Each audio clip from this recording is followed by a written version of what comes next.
The smell of disinfectant mixed with stale cigarette smoke burned my nostrils as I scrubbed the cracked tile floor of the back room.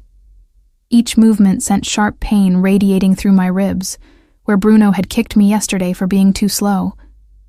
The bucket of dirty water sloshed beside me, reflecting the single, flickering fluorescent light overhead that cast everything in sickly yellow. I'd been at this cleaning job for 6 months now. 6 months since I'd answered that advertisement for housekeeping work in Italy, dreaming of adventure and a fresh start. 6 months since I'd discovered the truth about what I'd actually signed up for. The restaurant above was legitimate enough. Ristorante Bella Vista served tourists and locals alike with mediocre pasta and overpriced wine. But down here, in the basement storage rooms, was where Dimitri ran his real operation. My fingers were raw from the harsh chemicals, cracked and bleeding in places I couldn't bandage without drawing attention. I was 26 years old and felt ancient, worn down to nothing by fear and exhaustion. The other girls who worked here, there were 5 of us total, had stopped trying to escape months ago. I'd watched their light dim one by one until they were just empty shells going through motions. But I hadn't given up. Not yet. "Caroline!" The sharp voice made me flinch. Svetlana, Dimitri's lieutenant, stood in the doorway with her arms crossed. Her bleached blonde hair was pulled back so tight it looked painful, and her cold blue eyes assessed me like I was livestock. "You're needed upstairs. Now." My stomach dropped. Being called upstairs during the day never meant anything good. Usually they only pulled us up at night, when certain special guests visited the private dining rooms. During the day, we were supposed to stay invisible, scrubbing and cleaning and staying out of sight. "I'm not finished with—" I started, but her look silenced me. "Did I ask if you were finished?" She grabbed my arm, her nails digging into my skin through my thin shirt. "Dimitri has buyers coming. He wants you presentable." Buyers. The word sent ice through my veins. I'd heard whispers about this from the other girls. Sometimes Dimitri sold them to other operations, shipping them to different cities or countries. Most never came back.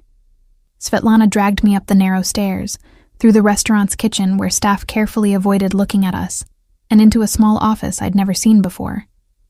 She shoved me onto a stool in front of a cracked mirror. "Clean yourself up," she ordered, throwing a makeup bag at me. "You have 10 minutes. And Caroline?" Her smile was cruel. "Try to look grateful. These men are paying good money for fresh merchandise." She left, locking the door behind her. I stared at my reflection. Hollow eyes, bruised cheekbone from last week, hair that desperately needed washing. My hands shook as I opened the makeup bag, but my mind was racing. This was it. If I didn't escape today, I never would. Once they sold me, I'd disappear completely into whatever nightmare awaited. I had no phone, no money, no identification. Dimitri had taken all of that the first week. But I had something more valuable. I'd been watching, learning, memorizing. I knew the kitchen staff rotated shifts at 2 o'clock. I knew the delivery entrance was usually unlocked for 20 minutes during the afternoon wine delivery. I knew that if I could just get outside, there was a police station 4 blocks away. 4 blocks might as well have been 400 with how weak I was, but it was a chance. The only one I'd get. The minutes ticked by. I applied makeup with trembling fingers, making myself look presentable, while my brain screamed at me to run, run, run. Through the thin walls, I could hear voices, Dimitri's accented English, mixing with deeper voices I didn't recognize. Then I heard it. The distinctive rumble of the delivery truck. 2 o'clock. My heart hammered as I stood, moving to the office door. It was locked from the outside, but the lock was old, flimsy. I'd seen Dimitri open it before by jiggling the handle just right. My hands were slick with sweat as I tried. Once. Twice. Click. The door swung open.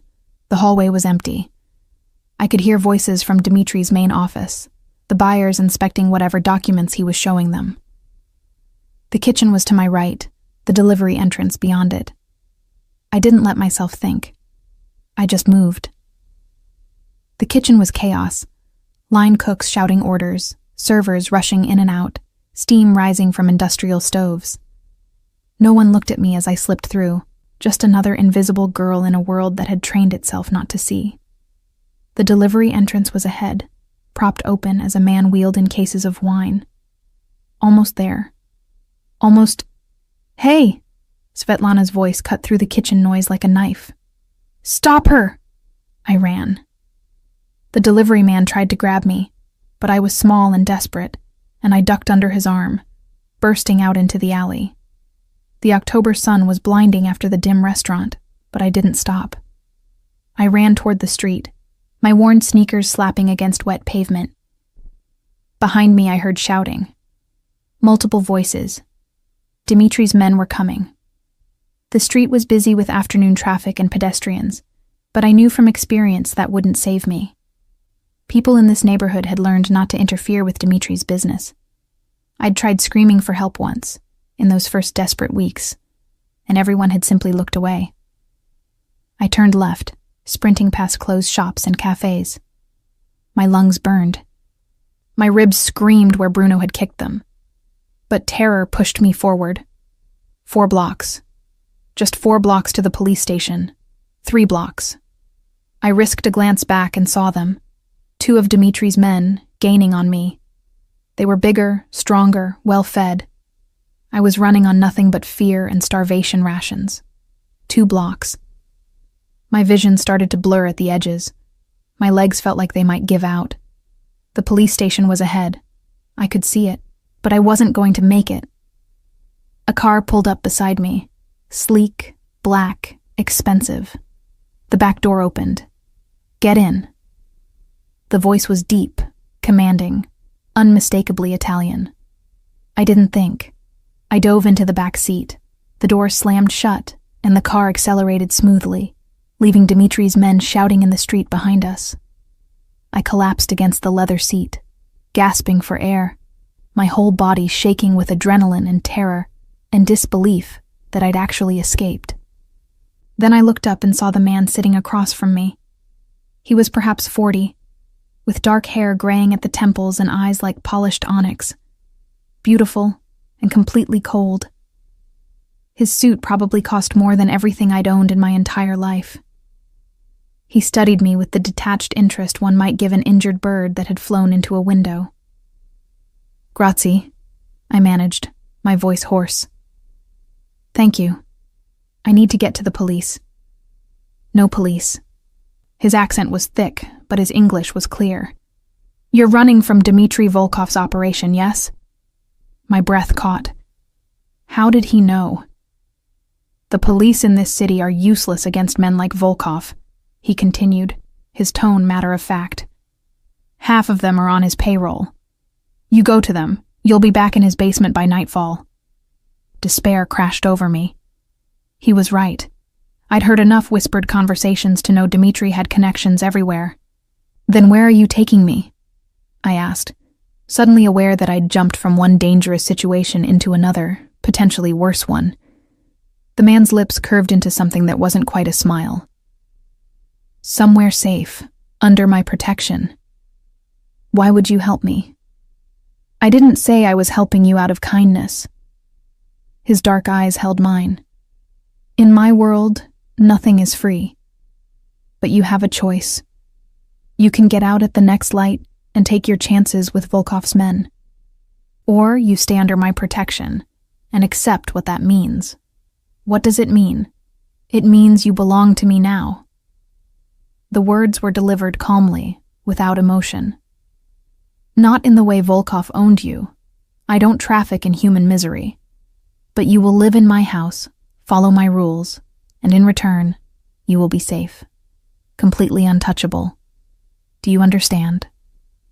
I stared at this stranger who spoke of ownership so casually, who'd appeared exactly when I needed saving, who looked at me with eyes that promised protection and danger in equal measure. Behind us, somewhere in the city, Dimitri's men were hunting for me. If I got out now, I'd last maybe an hour before they found me. But if I stayed... "What's your name?" I whispered. "Massimo," he said. "Massimo Colalto." The name meant nothing to me, but the way he said it suggested it should. And the way the driver, an older man with scarred hands, glanced at me in the rear-view mirror with something like pity, told me I'd just made a deal with someone as dangerous as the man I'd escaped from. "I'll stay," I said, because what choice did I really have? Massimo nodded once, as though my decision had been inevitable. "Then welcome to your new life, Caroline. Try not to make me regret saving you." The drive took us out of the city center, through neighborhoods that grew progressively quieter and more affluent. I watched the world pass by through tinted windows, my body still trembling from the escape, my mind struggling to process what had just happened. I'd traded one captor for another, except this one wore expensive suits and spoke in measured tones instead of screaming threats. Massimo hadn't spoken again after our initial exchange. He sat across from me with perfect stillness, occasionally checking his phone with the kind of controlled attention that suggested nothing in his world happened without his knowledge. I studied him cautiously. The strong line of his jaw, the way his suit fit like it had been made specifically for his body, the gold watch on his wrist that probably cost more than Dimitri's entire operation. But it was his eyes that kept drawing me back. They were empty in a way that had nothing to do with cruelty and everything to do with profound absence. Like he'd locked everything human about himself away somewhere deep and unreachable. The car turned through iron gates that opened automatically, traveling up a long driveway lined with cypress trees. The house, no, mansion, that came into view was something from a movie. 3 stories of pale stone with arched windows and a terracotta roof, surrounded by manicured gardens that probably required a full-time staff. "This is home," Massimo said, as the car stopped in front of the entrance. "My staff has been informed of your arrival. You'll be treated with respect. In return, you will not leave the property without my permission. Understood?" It wasn't really a question, but I nodded anyway. What else could I do? A woman appeared as we exited the car, perhaps 60, with silver hair pulled into an elegant bun and kind eyes that crinkled when she smiled. "Benvenuta," she said warmly. "Welcome. I am Sofia, the housekeeper. Come, you must be exhausted." She took my arm gently, and I had to fight back tears at the simple kindness of the gesture. After 6 months of being grabbed, shoved, and handled like an object, this grandmother's tender touch nearly broke me. "Sofia will show you to your room," Massimo said, already walking toward the house. "Rest. We'll talk at dinner." Then he was gone, disappearing through massive wooden doors that closed behind him with a soft thud that sounded like finality. Sofia led me inside, and I tried not to gape at the interior. Marble floors, soaring ceilings, artwork that looked like it belonged in museums. Everything spoke of old money, old power, the kind that didn't need to announce itself because everyone already knew. "Don't be frightened," Sofia said softly as we climbed a grand staircase. "I know how this must seem, but Signor Colalto is a good man, despite what people say. Complicated, yes. Damaged, certainly, but good where it matters." She opened a door on the 2nd floor, revealing a bedroom that was easily 3 times the size of the entire basement room I'd been sharing with 2 other girls at the restaurant. A 4-poster bed dominated the space, draped in soft cream linens. French doors opened onto a balcony overlooking the gardens. An attached bathroom gleamed with white marble and polished fixtures. "This is mine?" I asked, my voice cracking. "Si, yours alone." Sofia squeezed my arm. "There are clothes in the wardrobe. I had to guess at sizes, but we can adjust anything that doesn't fit. The bathroom has everything you need. Take your time, rest. I'll bring food in an hour." After she left, I stood in the center of that beautiful room and started to shake. The adrenaline that had carried me through the escape was draining away, leaving behind the reality of 6 months of captivity, of fear, of surviving things I'd never wanted to survive. I made it to the bathroom before collapsing. The shower was large enough for 3 people, with multiple shower heads and controls I didn't understand. I turned on water that ran hot and clean, and stood under it fully clothed at first, watching the filth of the restaurant basement swirl down the drain in brown rivulets. Then I stripped, dropping my stained clothes in a heap, and scrubbed my skin until it was raw and red. I washed my hair 3 times with expensive shampoo that smelled like lavender. I stood there until the water started to run cold, as if I could wash away the last 6 months along with the dirt. The wardrobe held clothes in muted colors, soft sweaters, well-cut jeans, simple dresses. Everything fit surprisingly well, though I noticed they were all modest, nothing revealing or suggestive. I chose jeans and a gray cashmere sweater that felt like heaven against my clean skin. I was sitting on the edge of the bed, trying to process everything, when Sophia returned with a tray. Soup that smelled like herbs and vegetables, fresh bread still warm from the oven, fruit, cheese, and water in a crystal glass. "Eat slowly," she cautioned. "Your stomach will need time to adjust to real food again." She was right. After months of stale bread and watery gruel, even the simple soup was almost overwhelming.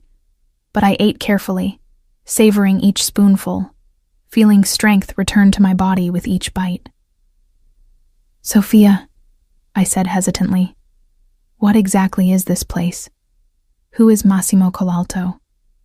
She settled into a chair near the window, her weathered hands folded in her lap. "This is his family's estate. The Colaltos have been here for generations, since before Italy was unified, and Signor Massimo." She paused, choosing words carefully. "He is the capo of the Calabrian organization. Very powerful, very respected, and very, very dangerous to his enemies. The Mafia. I'd been rescued by a Mafia boss." "But you don't need to fear him," Sophia continued quickly, seeing my expression. "He doesn't harm women or children. That's his one absolute rule, the line he will never cross. When he found out about Volkov's operation, about what they were doing to girls like you, he was furious. His men have been gathering information for months, planning to shut it down. So I was just... convenient?" The words came out bitter. "No, Cara. You were brave. You saved yourself by running when you did. Signor Massimo simply ensured you didn't get caught again." She stood, collecting the empty tray. "Rest now. Dinner is at 8. Someone will come get you." Alone again, I moved to the French doors and stepped onto the balcony. The afternoon sun was warm on my face, and I could hear birds singing in the garden below. In the distance, I saw men patrolling the grounds. Security, obviously, though they were trying to be discreet about it. I was in a gilded cage now, traded one form of captivity for another. But at least this cage had sunshine and clean water and food that didn't make me sick. At least here, no one had kicked me or touched me or looked at me like I was merchandise to be sold. Small mercies. I was learning to survive on small mercies. The rest of the afternoon passed in a haze of exhaustion. I lay on that impossibly soft bed, staring at the ceiling, and tried to remember who I'd been before all of this. Caroline Mitchell, small-town girl from Vermont, literature major with dreams of seeing the world. I'd saved for 2 years to afford this trip to Europe, planned every detail, imagined adventure and self-discovery. Instead, I'd discovered that the world was far more dangerous than I'd ever imagined. That evil wore ordinary faces and spoke in pleasant voices until you were already trapped. That no one was coming to save you, so you had to save yourself. A knock at the door pulled me from my dark thoughts. A young woman stood there, perhaps 20, with dark curls and a shy smile. "Signorina Caroline? I'm Lucia. Signora Sophia asked me to help you get ready for dinner." "I'm already dressed," I said, confused. She glanced at my jeans and sweater. "See, but..." Dinner with Signor Colalto is formal. He prefers. She trailed off, looking uncomfortable. Right, because of course a mafia boss would have formal dinners. This wasn't just a house, it was a court, with rules and expectations I didn't understand. Lucia helped me select a simple navy dress from the wardrobe and showed me how to arrange my hair in a way that looked elegant rather than just clean. She worked quickly and efficiently, chattering about inconsequential things that I suspected were meant to put me at ease. There, she said finally, stepping back to examine her work. Bellissima, don't be nervous. Signor Colalto can be intimidating, but he's always fair. Fair. What an interesting word choice. At exactly 8 o'clock, Lucia escorted me downstairs to a formal dining room that could have seated 30 people.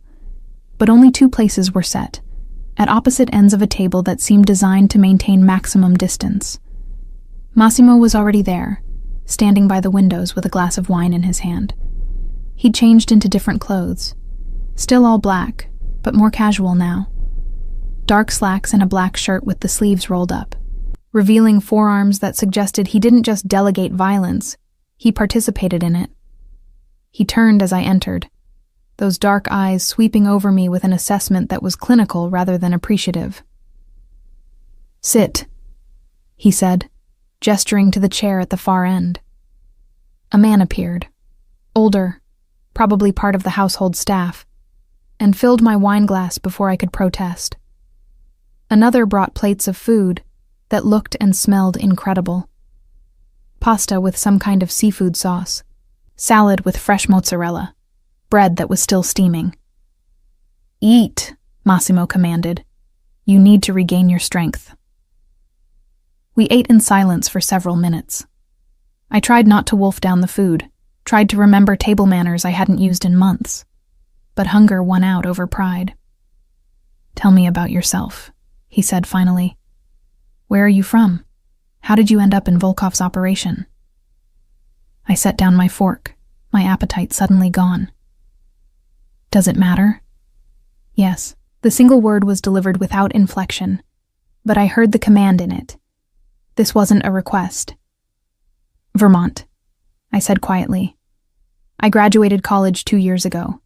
Saved money working 3 jobs so I could travel.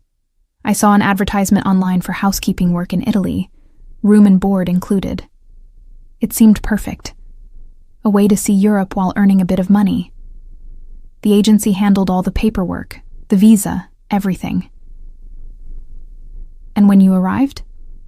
The man who picked me up from the airport wasn't from any housekeeping agency. The memories made my hands shake. He took my passport, my phone, all my documents, said it was for processing, but he'd return them once I was settled. By the time I realized what was happening, I was already locked in that basement. Massimo's jaw tightened almost imperceptibly. How many others? 5 of us in the restaurant. But I overheard them talking about other locations. I think it's bigger than just that one place. It is. He took a measured sip of wine. Volkov runs one of the largest trafficking operations in southern Italy. He's been careful, protected by connections in local government and law enforcement. But he made a mistake when he set up in Calabria. This is my territory. The possessiveness in his voice was unmistakable. Not about me, about the region itself. What will happen to the other girls? I asked. The ones still there? That depends. His dark eyes held mine across the absurd length of that table. On what you can tell me about the operation. Guard rotations, who comes and goes, delivery schedules, anything you observed. Hope and fear warred in my chest. You're going to shut it down? Yes. When? Soon. He stood, moving toward me with that same predatory grace I'd noticed in the car. He stopped a few feet away, close enough that I had to tilt my head back to maintain eye contact. But understand something, Caroline. I'm not doing this because I'm a good man. I'm doing it because Volkov is operating in my territory without permission, cutting into my profits, and drawing unwanted attention from authorities that I've worked hard to keep cooperative. I don't care about your reasons, I said, finding unexpected courage. If you save those girls, if you stop him from doing this to anyone else, I don't care why. Something flickered in those cold eyes. Surprise, perhaps, or respect. You're braver than you look. I'm not brave. I'm just tired of being afraid. He studied me for a long moment. Get some rest. Tomorrow we'll talk more about what you remember. And Caroline? He turned back at the dining room door. Don't try to leave the property. My men have orders to keep you here, for your own protection. Volkov will be looking for you. He doesn't like losing his property.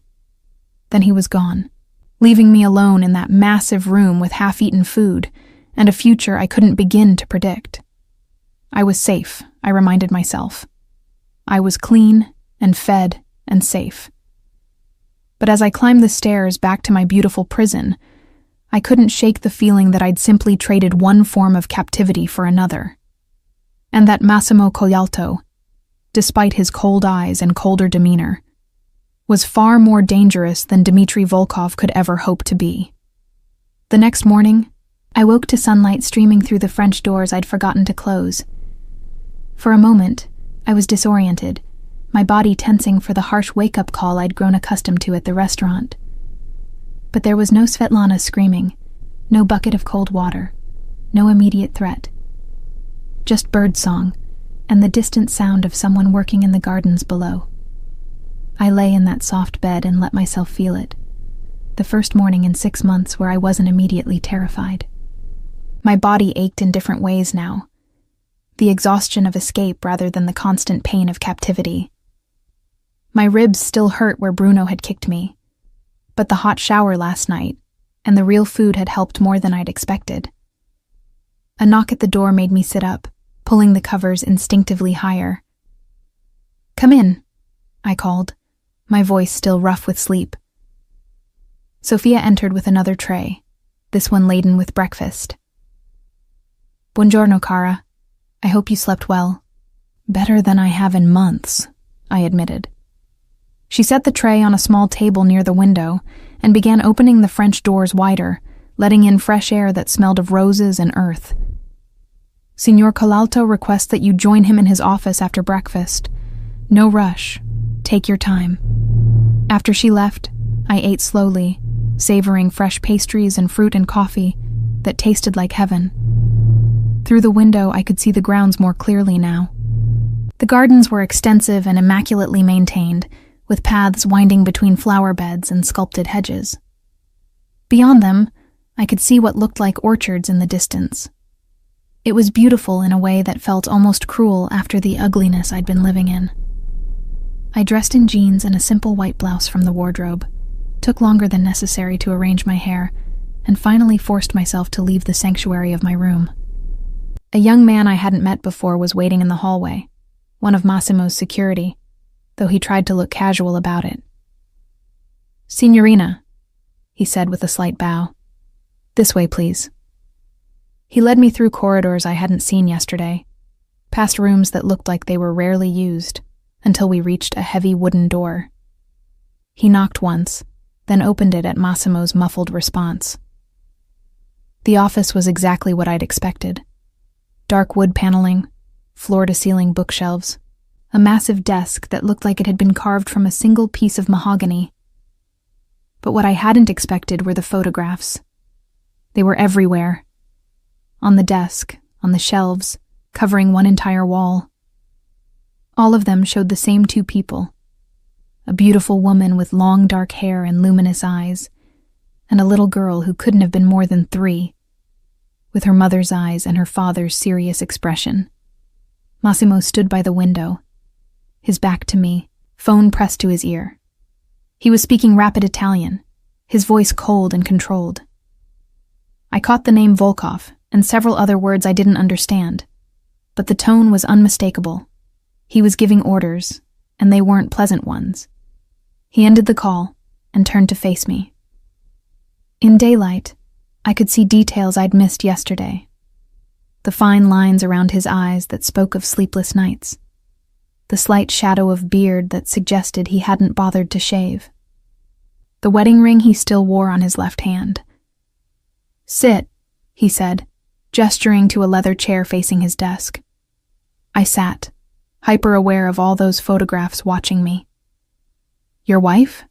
I asked quietly, nodding toward the images. Something dangerous flashed in his eyes. "My late wife. She's been dead for 3 years. I'm sorry. Don't be." His voice was flat, emotionless. "You didn't kill her. I did." The words hung in the air between us, shocking in their bluntness. I stared at him, trying to process what he'd just admitted. He moved to his desk, pulling out a legal pad and pen.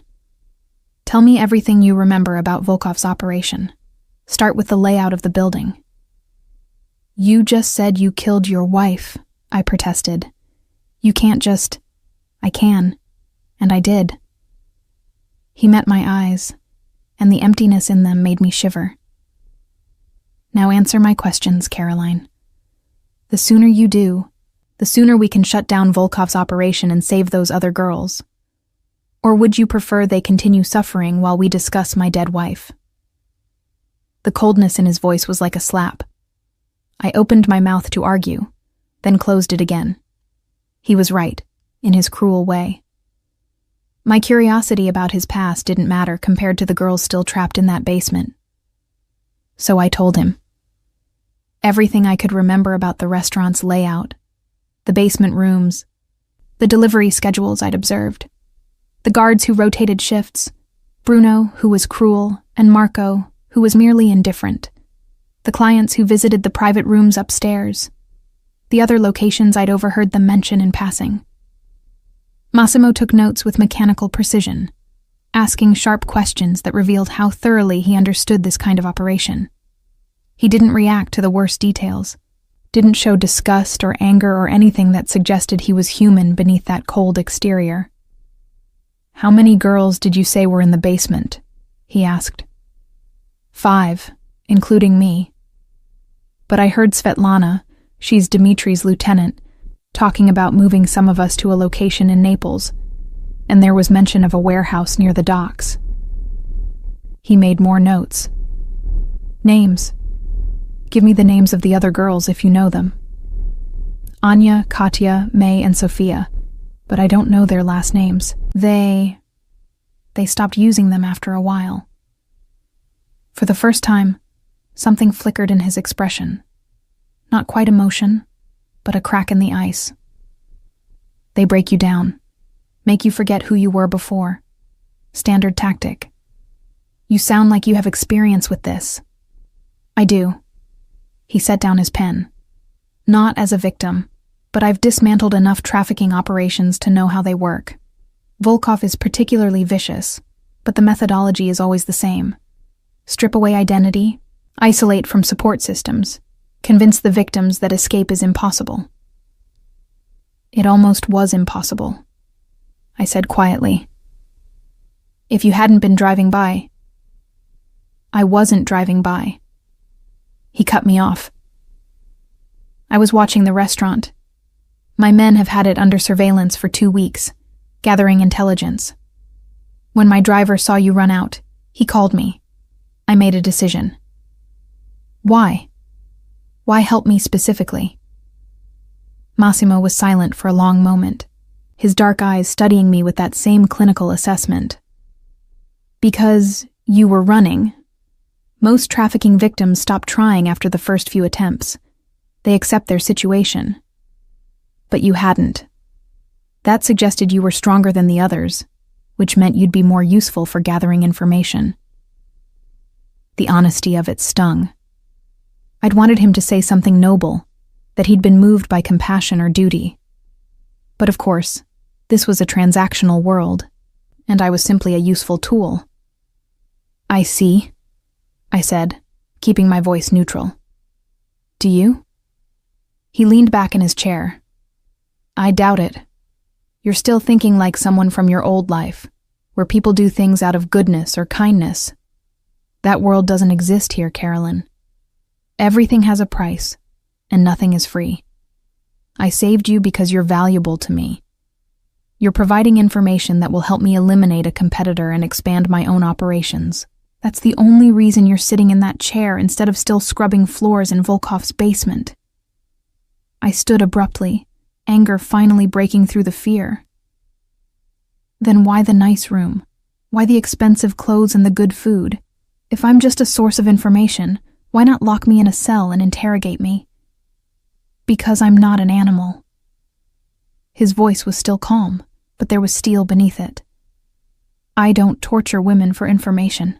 I don't need to. You'll tell me what I want to know because you want those other girls saved as much as I want Volkov eliminated. We both get what we need. That's how this works. And after? Once you have all the information you need and Volkov's operation is shut down, what happens to me? He was quiet for so long I thought he wasn't going to answer. Then he said, "You stay here, under my protection. I've already put the word out that you're mine now. Volkov won't dare come after you without starting a war he can't win. But that protection only extends as long as you remain on this property, following my rules.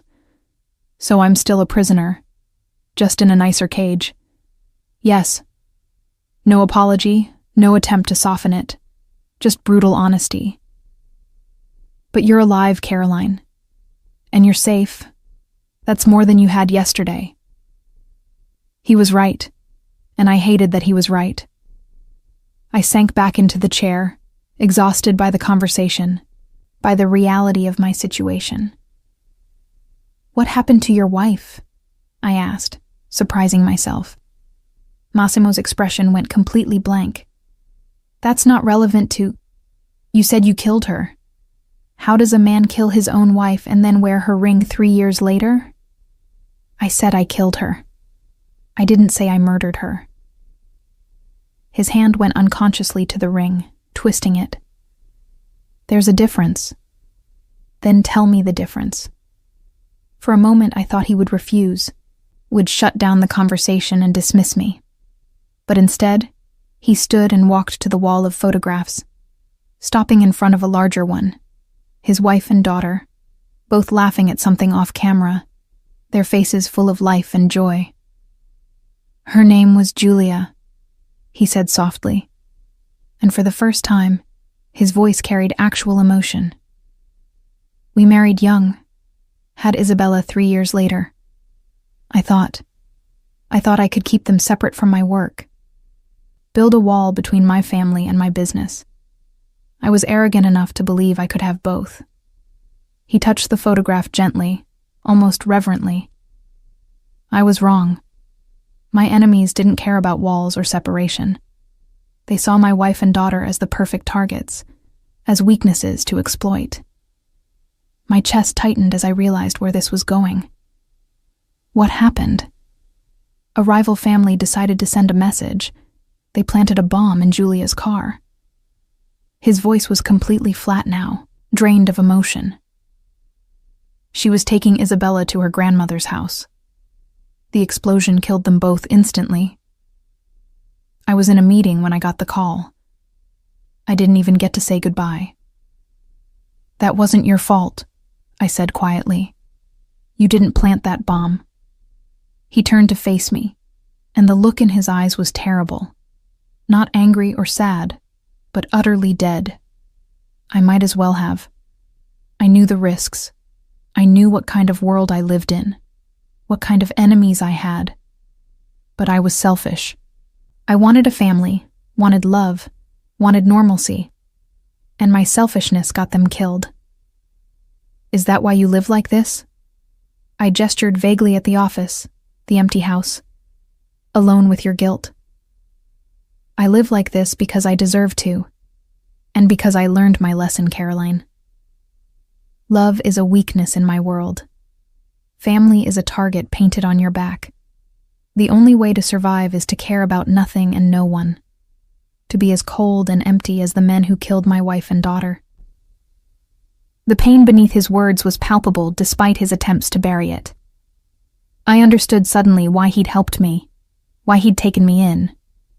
Not just for information, but because saving me was a form of penance. A way to balance the scales for the lives he hadn't been able to save. That's a terrible way to live, I said. Perhaps. But it's the only way that works. He moved back to his desk, the moment of vulnerability over. We're done for today. Sophia will bring lunch to your room. Tomorrow we'll go over the information again. Make sure we haven't missed anything. The raid on Volkov's operation will happen within the week. I stood to leave, but paused at the door. Massimo? Yes? Thank you for telling me about Julia and Isabella. I know it wasn't easy. He didn't respond, just returned his attention to his notes. But as I left, I glanced back and saw him staring at that photograph again, his hand pressed against the glass as though he could somehow reach through and touch what he'd lost. I was beginning to understand that Massimo Colalto wasn't a monster. He was just a man who'd loved too deeply and lost too much, and now lived in the empty shell of what his life used to be. We were both prisoners, I realized. I was trapped by his rules and his protection. But he was trapped by something far worse, by guilt and grief, and the terrible belief that he didn't deserve to be anything more than the cold, empty man he'd become. The afternoon passed slowly. I explored my room more thoroughly, finding a bookshelf stocked with English novels, a writing desk with expensive paper and pens, even a laptop, though when I opened it, I discovered it had no internet access. I was allowed comfort, but not connection to the outside world. As the sun began to set, painting the sky in shades of orange and pink, I stood on my balcony and thought about the strange turn my life had taken. A week ago, I'd been scrubbing floors and planning an escape that seemed impossible. Now I was living in a mansion, wearing expensive clothes, and serving as an informant to a Mafia boss who wore his dead wife's ring and lived alone with photographs of everything he'd lost. Tomorrow I would tell him more about Volkov's operation. And soon, those girls I'd left behind would hopefully be free. But what happened after that? How long would I remain under Massimo's protection? And what would become of us both, two broken people living in the same beautiful prison? I didn't have answers. All I had was the present moment, the sunset, and the knowledge that I was alive when I could have been dead. For now, I told myself, that would have to be enough. The raid happened on the 4th night. I'd spent the intervening days in a strange routine, mornings with Massimo in his office, going over every detail I could remember, afternoons alone in my room, or walking the gardens under the watchful eyes of his security, evenings at formal dinners where we ate in near silence at opposite ends of that ridiculous table. But something had shifted between us since he'd told me about Julia and Isabella. He was still cold, still controlled, still utterly impossible to read most of the time. But occasionally, I'd catch him watching me with an expression that wasn't quite as empty as before. And sometimes, during our morning sessions, he'd ask questions that had nothing to do with Volkov's operation. What did you study at university? Literature. I wanted to be a writer. And now? Now I just want to survive. He'd nodded, understanding in a way that didn't require words. On the night of the raid, Massimo came to my room just after sunset. I was on the balcony, watching the last light fade from the sky, when I heard the door open behind me. "It's happening tonight," he said without preamble. "My men are moving on the restaurant in 2 hours." I turned to face him, my heart suddenly hammering. "The girls will be extracted safely. That's the priority." He moved to stand beside me at the balcony railing, close enough that I could smell his cologne, something expensive and woody. "I wanted you to know before it happened, in case there are complications." "What kind of complications?" "Volkov won't surrender quietly. His men are armed. There will likely be violence." His voice was matter-of-fact, as though discussing the weather rather than potential bloodshed. "My team is prepared for that, but I wanted you to understand what saving those girls might cost." I studied his profile in the fading light, the strong jaw, the slight shadow of stubble, the way his dark hair fell across his forehead when he wasn't in his office maintaining perfect control. You're risking your men for this. For them. Why? I told you why. Volkov is operating in my territory. That's not the real reason. I cut him off, surprising myself with my boldness. You could shut down his operation in a dozen other ways that don't involve a direct raid. This is personal for you. He was silent for a long moment, his hands gripping the balcony railing tight enough that his knuckles went white. 3 years ago, I had the chance to stop an operation like this. I had intelligence about a trafficking ring moving through Calabria. But I was distracted. Julia was pregnant again. We'd just found out. I was focused on my family, on keeping them safe, on preparing for another child. His voice dropped lower. I delayed the raid by 2 weeks, wanting to ensure every detail was perfect, that there was no risk to my men. By the time we moved, the traffickers had relocated, vanished. And 6 months later, I found out what happened to the girls from that operation. Some were sold overseas. Some were killed when they tried to escape. All of them suffered because I prioritized my own happiness over their safety. You can't blame yourself for that. Can I? He turned to face me fully, and the pain in his eyes was raw and real. 2 weeks later, the bomb killed Julia and Isabella. 2 weeks, Caroline. If I'd acted when I first had the intelligence, maybe things would have been different. Maybe I would have been with them that day instead of in that meeting. Maybe I could have saved them. Or maybe you would have died too. I reached out instinctively, my hand covering his on the railing. You can't rewrite the past, Massimo. Trust me, I've tried. All those decisions I made that led me to Volkov's basement. I've replayed them 1,000 times, imagining different choices. But it doesn't change what happened.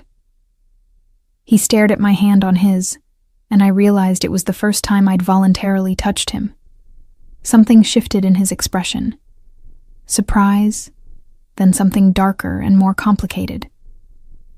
You should go inside, he said, but he didn't pull his hand away. It's getting cold. I want to know what happens when the raid is over. I'll tell you. His thumb moved slightly, brushing against my fingers in a gesture that might have been unconscious. I promise. Then he was gone, leaving me alone on the balcony with my hand still warm from his touch. The hours that followed were agony. I paced my room, tried to read, attempted to sleep. But all I could think about was Anya and Katya and May and Sophia, still trapped in that basement, still suffering while I lived in luxury, safe and protected. It was past midnight when I heard vehicles approaching. I rushed to my window and saw several black SUVs pulling up to the main entrance. Men emerged, some supporting others who were clearly injured. And then, wrapped in blankets and looking terrified, 4 young women being helped out by Sophia and Lucia. I didn't think. I just ran. By the time I reached the ground floor, the girls had been brought inside. They huddled together in the entrance hall, eyes wide with fear and confusion, not understanding what was happening or where they were. Anya! I called out, and her head snapped toward me. Recognition flared in her eyes. Caroline? They said you were dead. Dmitri said, I'm fine. You're safe now, all of you. I promise. I moved toward them, but Sophia intercepted me gently. Let us get them settled first, Kara. They need medical attention, food, rest. You can talk with them tomorrow. I watched as Sophia and Lucia led them away, speaking in soft, soothing tones. The girls kept looking back at me, as though I were an anchor in a terrifying sea. Then I saw Massimo. He stood near the entrance with his men, giving quiet orders. His shirt was torn at the shoulder, and there was blood on his hands. Whether his own or someone else's, I couldn't tell. When he noticed me, he said something to his men and walked over. You shouldn't be down here, he said. Are you hurt? It's not my blood." He glanced down at his hands with clinical detachment. Volkov resisted. His men fought back. There were casualties. The girls are safe. All 4 of them. Something that might have been satisfaction crossed his face. We also found evidence of 3 other locations. My men are raiding them now. By morning, Volkov's entire operation in Calabria will be shut down. And Volkov himself? Massimo's expression went cold. Dead. He chose to fight rather than surrender. It was unfortunate. The way he said unfortunate made it clear it had been anything but. Massimo had killed him or ordered it done and felt no remorse. "Thank you," I said quietly, "for saving them. I told you why I did it. I know, but thank you anyway."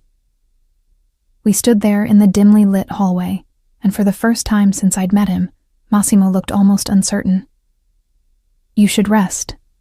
Tomorrow will be difficult for your friends. They'll need you to help them adjust." "What will happen to them?" "They'll stay here until we can arrange safe passage home. Some may not have homes to return to. In that case, I'll help them find work, legitimate work, somewhere they can rebuild their lives. You don't have to do that." "Yes," he said simply. "I do." He turned to leave, but I called after him. "Massimo, let me help clean those hands, please." He looked at me for a long moment, then nodded once. I led him to a bathroom off the main hall, running warm water in the sink. His hands were covered in blood and dirt, and what looked like gunpowder residue. I took them carefully in mine, washing them with gentle thoroughness. "I used to be terrified of blood," I said quietly, scrubbing at a particularly stubborn stain. "When I was little, I couldn't even handle paper cuts without feeling faint. Now look at me. Trauma changes us." His voice was low, contemplative. "It reveals who we truly are beneath the civilized veneer." "Is that what happened to you? After Julia and Isabella?" "I was always this person." He watched me work with those dark, unreadable eyes. "I just pretended otherwise for a while. Played at being normal, at having a family and a life outside of this world. But the truth is, I was always a monster. I just forgot temporarily. You're not a monster." I dried his hands carefully. Monsters don't feel guilt. They don't wear their dead wife's ring or keep photographs everywhere. They don't risk their own men to save trafficking victims. Then what am I? I looked up at him, at this complicated, damaged man who'd saved me without knowing he needed saving too. "You're someone who's convinced himself he doesn't deserve to be human anymore. But you're wrong." His hand came up, cupping my face with a gentleness that contradicted everything he claimed to be. His thumb traced along my cheekbone, and I realized I was crying without having felt the tears start. "Caroline," he said, my name a question, and a warning and a plea all at once. "Don't," I whispered, though I wasn't sure what I was asking him not to do. "I can't." His voice was rough with emotion he was trying to suppress. "I can't let myself care about you. I can't let you become what Julia was. It's too dangerous. For both of us. Then don't care about me." I placed my hand over his where it rested against my face. "Just be human with me. Just for tonight. You've been dead inside for 3 years, Massimo. Don't you want to feel something again?" "What I want doesn't matter. It's the only thing that matters." We stood frozen in that moment, his hand on my face, mine covering his, both of us teetering on the edge of something that terrified us equally. I could see the war raging behind his eyes. Duty versus desire. Protection versus connection. The safety of emptiness versus the risk of feeling. Then he pulled away, stepping back as though I'd burned him. "Go to bed, Caroline." His voice was cold again, controlled. "Tomorrow you'll help your friends adjust. That's why you're here. That's all this is." He left without another word, but I'd seen the crack in his armor, and I knew, with sudden certainty, that neither of us was as safe from each other as we wanted to believe. The next few weeks transformed the estate into something unexpected, a sanctuary filled with voices and life instead of just silence and ghosts. Anya, Katya, May, and Sophia slowly emerged from their shells. The first days were hardest. They barely spoke, flinched at sudden movements, and clustered together like frightened animals. But Sophia, the housekeeper, not the girl with the same name, worked miracles with patience and kindness. She gave them space, provided comfort without overwhelming them, and gradually coaxed them back toward something resembling normalcy. I spent my days with them, helping them navigate this strange new reality. We were all refugees in our own way, trying to remember who we'd been before Volkov's basement had tried to erase us. "How did you do it?" Anya asked me one afternoon. We were in the garden, all 5 of us sitting in the sunshine while Lucia brought tea and pastries. "How did you find the courage to run?" I thought about that moment, pure terror and desperate hope colliding. I didn't feel courageous. I just knew if I didn't try, I'd stop being human completely. I'd become what they wanted me to be. "And now?" Katya asked softly. She was the youngest, barely 19. "Are we his property now instead of Dimitri's?" "No." I said it firmly, even though I wasn't entirely sure. "Massimo isn't like Dimitri. He's dangerous, yes. But he doesn't trade in people. He's helping us." "Why?" May's voice was barely audible. She'd spoken less than anyone, the trauma having stolen most of her words. Men don't help without wanting something. Before I could answer, a shadow fell across our group.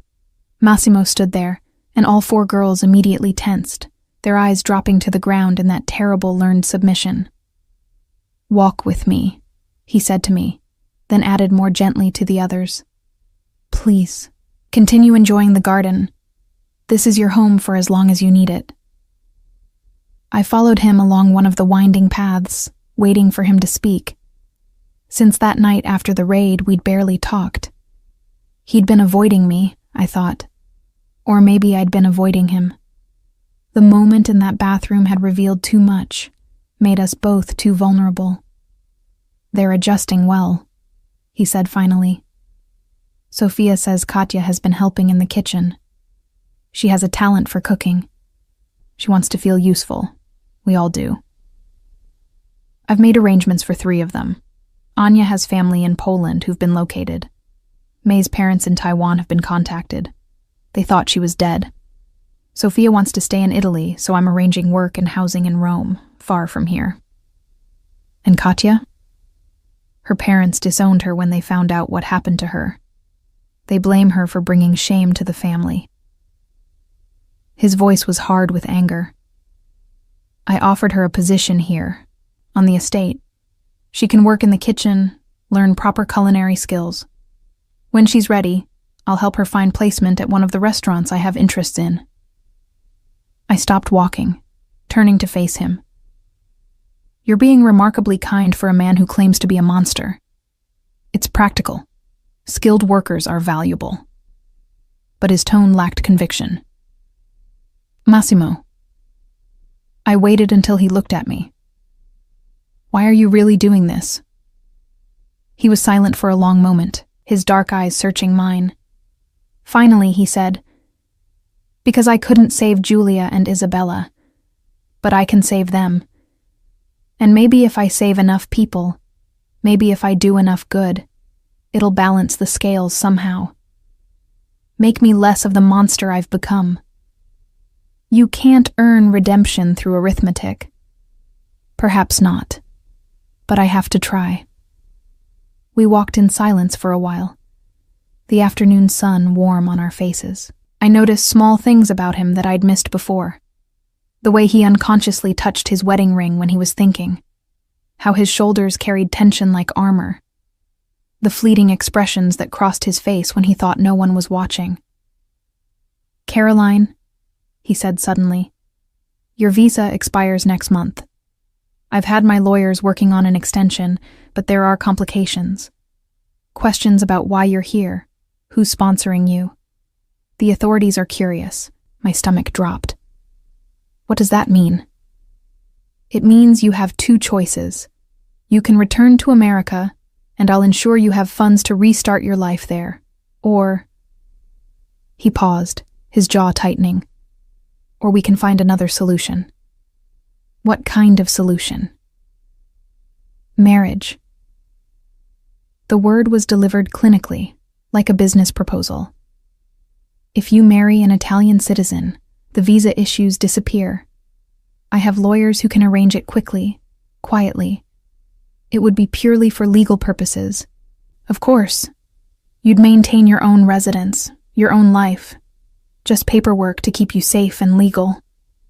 I stared at him, trying to process what he was suggesting. "You want to marry me? I want to keep you protected." His voice was carefully controlled. "This is the most efficient way to do that. Unless you'd prefer to return to Vermont?" The thought of going back to my small town, to the questions and the pity and the impossibility of explaining what had happened. It made me feel ill. But marrying Massimo? Binding myself legally to a man who terrified and fascinated me in equal measure? "I need time to think about it," I said. "Of course. You have 2 weeks before we need to file the paperwork." He turned to walk back toward the house, then paused. "For what it's worth, Caroline, you wouldn't be trapped. If you ever wanted to leave, wanted a divorce, I wouldn't stop you. This is about protection, not possession." After he left, I sank onto a garden bench, my mind reeling. Marriage to Massimo Colalto. It was insane. Practical, yes, but insane. That evening, I found myself in the library, a room I'd discovered my second week here, filled with books in multiple languages. I was reading when Massimo entered, carrying a glass of whiskey. "I didn't mean to disturb you," he said, but he didn't leave. "You're not." I closed the book. "I was just thinking. About my proposal?" "Among other things." I studied him in the firelight. "Can I ask you something?" "Yes. Do you ever let yourself be happy? Even for a moment?" The question seemed to catch him off guard. He moved to the fireplace, staring into the flames. "Happiness feels like a betrayal. Julia and Isabella are dead because of me. How can I allow myself joy when they'll never experience it again? That's not what they'd want." I stood, moving closer to him. "You loved them. Do you think they'd want you to spend the rest of your life punishing yourself?" "It doesn't matter what they'd want. They're gone. But you're not." I reached out tentatively, placing my hand on his arm. "You're still here, Massimo. Still alive. Doesn't that count for something?" He looked down at my hand, then up at my face. "Being alive isn't the same as living." "Then maybe it's time to learn the difference." Something shifted in his expression.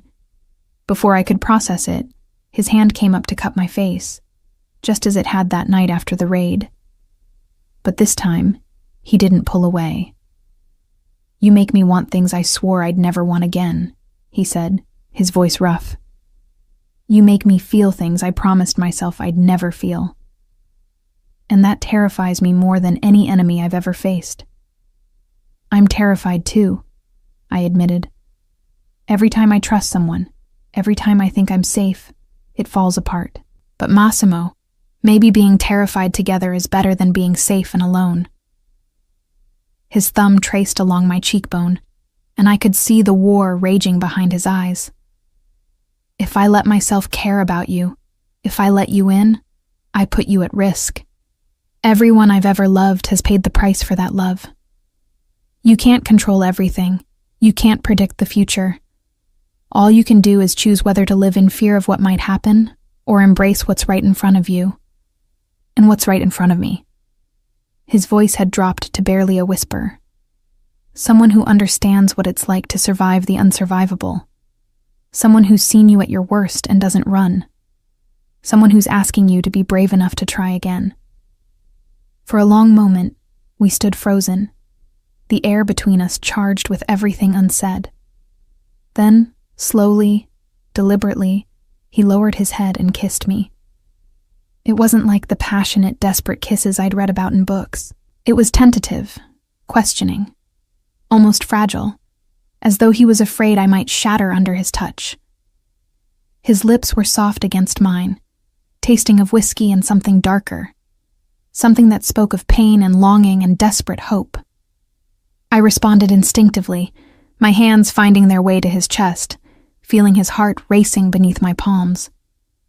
The kiss deepened gradually, months of tension and denial finally breaking through the walls we'd both built. When we finally broke apart, both breathing hard, he rested his forehead against mine. "I can't promise you safety," he said. "My world is dangerous. My enemies are ruthless. If they discover you matter to me—" "I don't need promises," I interrupted. "I just need honesty. And I need you to stop punishing yourself for surviving when the people you love didn't." "That's not something I know how to do." "Then we'll learn together." I pulled back enough to look into his eyes. "I'll marry you, Massimo. Not just for the visa, but because I think we might be able to save each other." His hand tightened on my waist. "You don't know what you're agreeing to." "Maybe not, but I'm choosing it anyway." He kissed me again, and this time there was nothing tentative about it.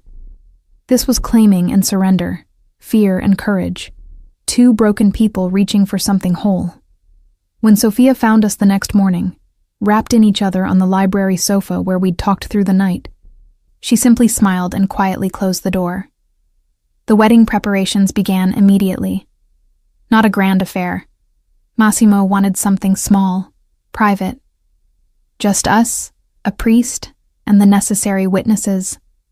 The girls would be there, along with Sophia and a handful of his most trusted men.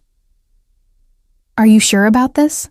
Anya asked me one afternoon, as Lucia helped fit the simple cream dress Massimo had commissioned. "Marriage to a man like him?" "I'm not sure about anything," I admitted.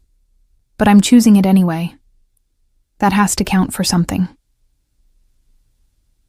The ceremony took place in the estate's private chapel, a small stone building that had served the Colalto family for generations. Late afternoon light streamed through stained glass windows, painting everything in jewel tones. Massimo waited at the altar in a dark suit, his expression unreadable as I walked toward him. But when I reached his side, when he took my hand in his, I felt it, the slight tremor that revealed how much this cost him. How terrified he was to try again. The priest spoke in Italian, words I didn't fully understand but didn't need to. This was about more than legal vows. This was two people who'd lost everything choosing to risk having something again. When Massimo slipped the ring onto my finger, not an elaborate piece, but a simple gold band that felt right, his dark eyes held mine. "I promise to protect you," he said in English, deviating from the traditional vows. "I promise to be honest with you, and I promise to try to be the man you believe I can be, even when I don't believe it myself." "I promise to stand beside you," I replied. "I promise to remind you that you're human, not a monster. And I promise to help you live instead of just survive." The kiss that sealed our vows was witnessed by people who'd all survived their own hells. And as Massimo held me close, I felt something shift. Not healing exactly, but the beginning of it. The first tentative steps toward becoming whole again.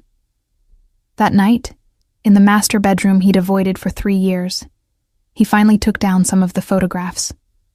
Not all of them. Julia and Isabella would always be part of who he was. But he made space for me too. For us. For the future we were choosing to build together. I'm still terrified, he admitted as we lay tangled in sheets. Every moment, I'm waiting for something to destroy this. Me too, I said. But maybe that's okay. Maybe being terrified means we're finally living again. He pulled me closer, and for the first time since I'd met him, I saw something like peace in his eyes. The first year of our marriage was a study in learning to live again. Massimo moved back into the master bedroom permanently, though some nights he still woke from nightmares, his body tense and his breathing ragged. I'd hold him until the panic passed, whispering that he was safe, that I was safe, that we were both still here. I had my own demons. Sometimes a sudden noise would send me back to that basement, my body remembering terror even when my mind knew I was protected. Massimo would find me curled up somewhere, trembling, and he'd sit beside me without touching, giving me space until I was ready to come back to myself. We healed slowly, in fits and starts, learning that recovery wasn't linear.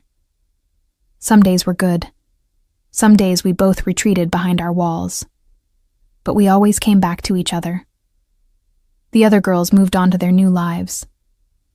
Anya returned to Poland, sending letters about reuniting with her sister. May went home to Taiwan, where her parents welcomed her with tears and apologies. Sophia found work at a restaurant in Rome and called weekly to share her progress.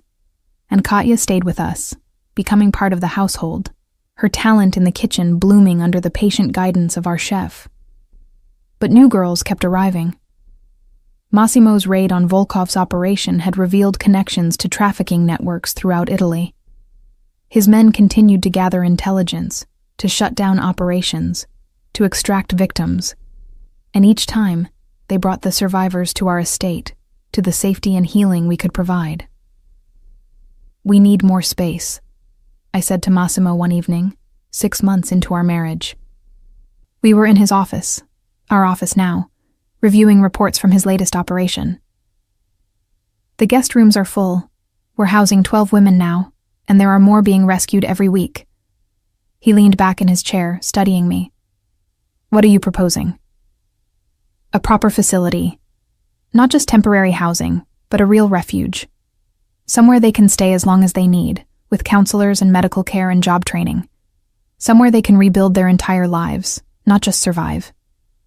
And that would require significant resources, staff, security, funding. You have resources. I moved around the desk to stand beside him. You have money and power and connections. Use them for something more than just business interests. Build something that honors Julia and Isabella. Something that saves lives instead of taking them. His hand found mine, fingers intertwining. You're asking me to transform part of my empire into something legitimate. I'm asking you to find redemption. Real redemption, not just penance. He was silent for a long moment, his thumb tracing circles on my palm. Then he said, There's a property about 20 kilometers from here. An old monastery that's been abandoned for decades. It has the space we'd need. Dormitories, common areas, extensive grounds. I've been thinking about acquiring it. You have? I've been thinking about many things since you came into my life. He pulled me onto his lap, his arms encircling me. About what kind of legacy I want to leave. About whether I can be more than just another criminal who justifies his actions as necessary. You're already more than that. Perhaps, but I could be better. His hand moved to rest on my stomach, where a secret neither of us had spoken aloud yet was just beginning to make itself known. Especially now. I caught my breath. You know? Sophia told me you've been sick in the mornings, and I've noticed you're not drinking wine at dinner. His dark eyes held mine. How long have you known? 2 weeks. I was waiting for the right time to tell you. And how do you feel about it? His voice was carefully controlled, but I could hear the fear beneath it. Fear of history repeating itself. Fear of losing everything again. Terrified, I admitted. And happy. and guilty for being happy when I know what this must bring up for you." His arms tightened around me. I won't lie and say I'm not afraid. The thought of having another child, of risking that kind of love again, it's the most frightening thing I've ever faced. But Caroline, when I think about you carrying our child, about building a family with you, I feel something I thought was dead inside me. Hope. Tears spilled down my cheeks. I'm scared something will go wrong, that I'm not strong enough for this. You survived Volkov's basement. You married a mafia boss. You convinced me I deserved to be human again. He wiped away my tears gently. You're the strongest person I know. That night, lying in bed with his hand protective over my still flat stomach, we talked about the future we were building. The refuge center for trafficking survivors. The child we'd raise together. The possibility that broken people could create something whole. I want to name the center after them, Massimo said quietly. After Julia and Isabella, so their deaths aren't meaningless. So something beautiful comes from all that pain. They'd like that, I said, and they'd be proud of you, of who you're becoming. I'm only becoming this person because of you. No, you were always this person. You'd just forgotten. The Julia and Isabella Colalto Center for Rescued Women opened 18 months after our wedding. The renovated monastery could house 50 women comfortably, with private rooms, therapy spaces, job training facilities, and gardens where survivors could find peace. Massimo had transformed part of his empire to fund it, selling off some of his more questionable business interests, legitimizing others, directing profits toward the center's operations. He'd hired professional staff, counselors, doctors, teachers, all carefully vetted and paid generously. But he also remained involved personally, visiting weekly, listening to the women's stories, using his connections to help them reunite with families, or find safe housing or pursue education. "You're doing it again," I said one afternoon, watching him talk with a young woman who'd just arrived at the center. Our daughter, Sophia, named for the housekeeper who'd shown us both such kindness, was sleeping in my arms, barely 3 months old. "Doing what?" he asked, rejoining me. "Touching your ring. You do it when you're thinking about Julia and Isabella." He looked down at the gold band he still wore, then at the matching one on his other hand, the ring I'd given him at our wedding. I was thinking about how proud Julia would be of this place, of what we've built. She always had a generous heart. She'd love that we're using our resources this way. "Do you think you'll ever take off her ring?" "No, but not because I'm stuck in the past." He touched baby Sophia's tiny hand, his expression soft. "I wear it to remember, to honor what I had and what I lost. But I wear yours too, because it reminds me that healing is possible, that loving again doesn't diminish what came before." In the 3 years since I'd run into his car that desperate afternoon, Massimo had transformed.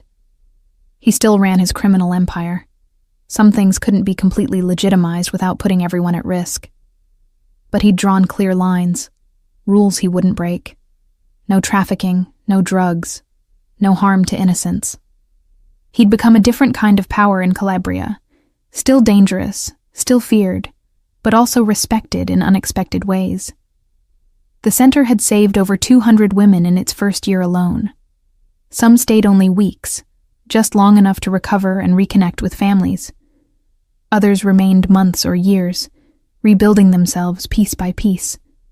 A few, like Katya, became permanent staff, using their experiences to help others heal.